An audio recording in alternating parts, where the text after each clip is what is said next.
That Charlie. I wonder what in the world that little rascal has got himself into this time. We wanted to sit down with Manson for an exclusive one-on-one interview. But every time we tried, he would spit on us. Isn't that right, Biff?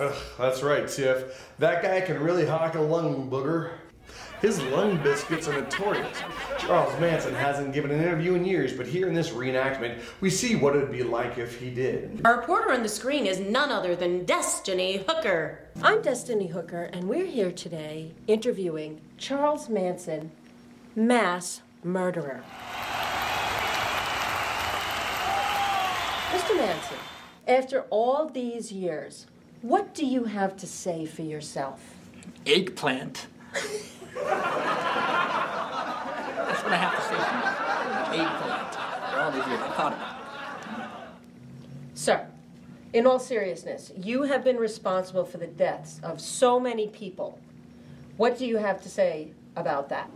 Miss Ho, I have a lot to say for myself, quite frankly. I've been saying it for 40 years. I'm innocent.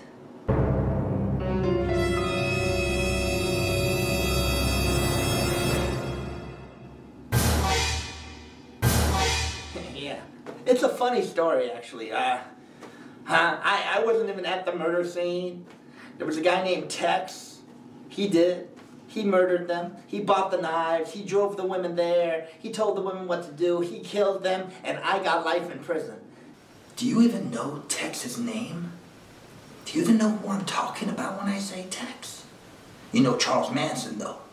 That name you know, you nincompoops. You sheep. I tried to explain it to the judge. I tried to rationally explain it to the judge. I sharpened my pencil, and I tried to stab him with it. But would he listen? No. I'm a simple guy, you know. All I ever wanted to do was play the guitar, find some women and dope them and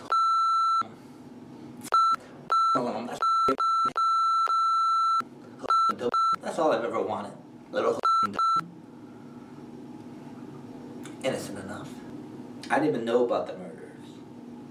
When they told me there was a murder, I was like, hold on, let me get this person out of my and then I said, murders? Who got murdered? And they were like, you're under arrest, Charles Manson. I was like, what the hell did happen? I didn't. The press had it in for me. They were like, trying to show the counterculture in a bad light. And, you know, the government was busy attacking Vietnam. They didn't want to hear about peace. So they wanted to make the hippies look bad. So they used me as a scapegoat. That's pretty much what happened. Nixon declared me guilty. As if the press being against me wasn't bad enough. Nixon, the President of the United States, declared me guilty. Before my trial was over.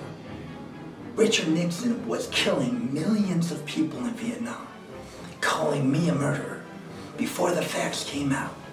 Richard Nixon said I was guilty, so you believed it. You believed the mass murderer, the true mass murderer. I understand you've written music. Yes. My music has been recorded by the Beach Boys, Marilyn Manson, Guns N' Roses. You know how many songwriters would kill for the credits I had? And I've been locked in a cage for murders that I never committed. But you are batshit crazy. Oh, yeah. Oh, there's no doubt about that. All great artists are. From Michael Jackson to Van Gogh to Edgar Allan Poe. They were all out of their minds. But that's what makes it so cute. Your brilliance and talent and stature. Yeah. I don't even understand the justice system. It's horrible.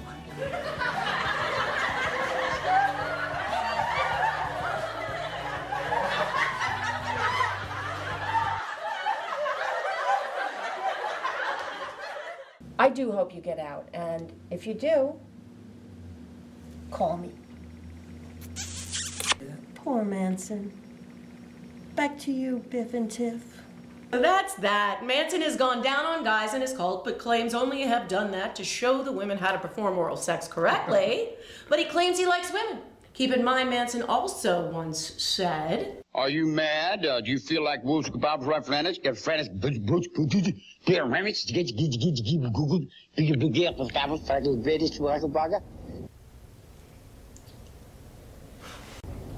Yes, everything that Charles Manson says must be taken with a pinch of acid.